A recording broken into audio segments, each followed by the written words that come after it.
This is the Dallas Morning News. It's Friday, November 21st. A little warmer and drier than yesterday. The morning clouds will give way to sunshine this afternoon with a high of 78. Clear skies tonight with a low of 50. A cool down is on the way over the weekend. A mix of sun and clouds on Saturday with a high of 68. Sunday will start off nice, but an afternoon thunderstorm may roll through North Texas, with Sunday's high around 63. Here are today's headlines.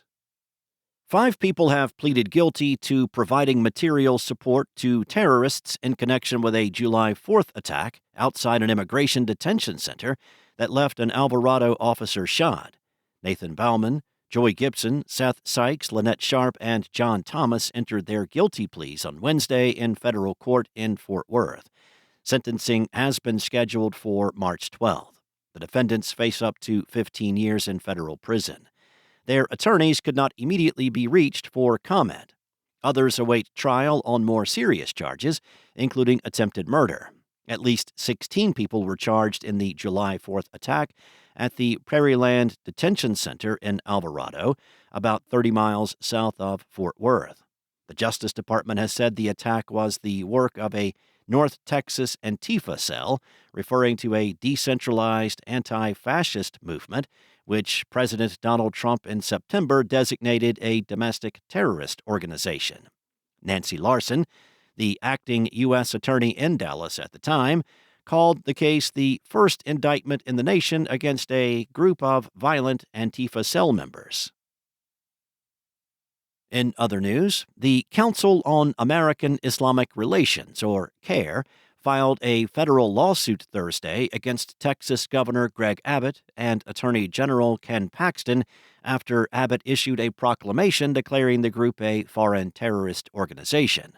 The proclamation, issued Tuesday, said members and affiliates of CAIR, the country's largest group focused on advocating for the civil rights of Muslims, would not be able to own property in Texas. CAIR's suit contends that labeling it a terrorist organization without due process is in violation of federal law, and that Abbott's declaration is a violation of the organization's First Amendment rights and constitutionally protected property rights. CAIR litigation director Lena Masry said, "No civil rights organizations are safe if a governor can baselessly and unilaterally declare any of them terrorist groups, ban them from buying land, and threaten them with closure." The suit was brought by the Muslim Legal Fund of America and the CAIR Legal Defense Fund. A spokesperson for Abbott did not immediately respond to phone and email requests for comment.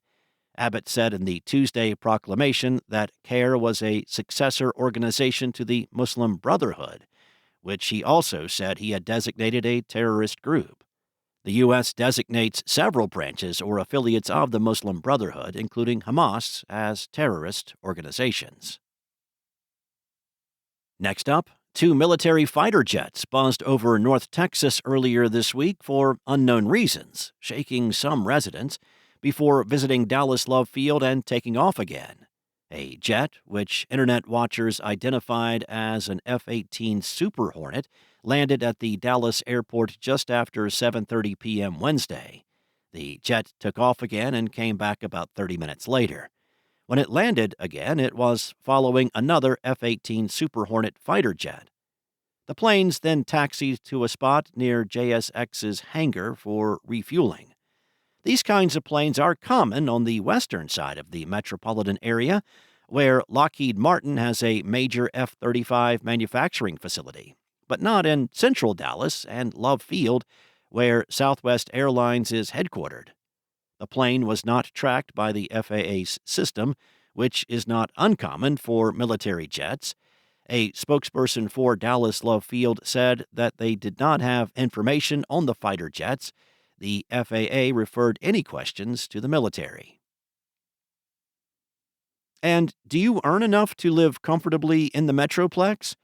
Not if you're making less than 6 figures, according to a report published Tuesday, even if you do not have children to support. The insight came as part of an analysis from Upgraded Points, a travel and financial advice company that calculated comfortable living wages across American metro areas based on data from the Economic Policy Institute and U.S. Census Bureau. Researchers determined what was comfortable based on the old 50-30-20 rule for budgeting, which recommends that 50% of a household's spending should go toward necessities like rent, groceries, and healthcare costs. 30% should go towards wants, such as vacations or restaurant meals, and 20% should go towards savings. In the Dallas-Fort Worth metro area, the upgraded points team determined that a single adult with no kids needs to earn just over $107,000 annually.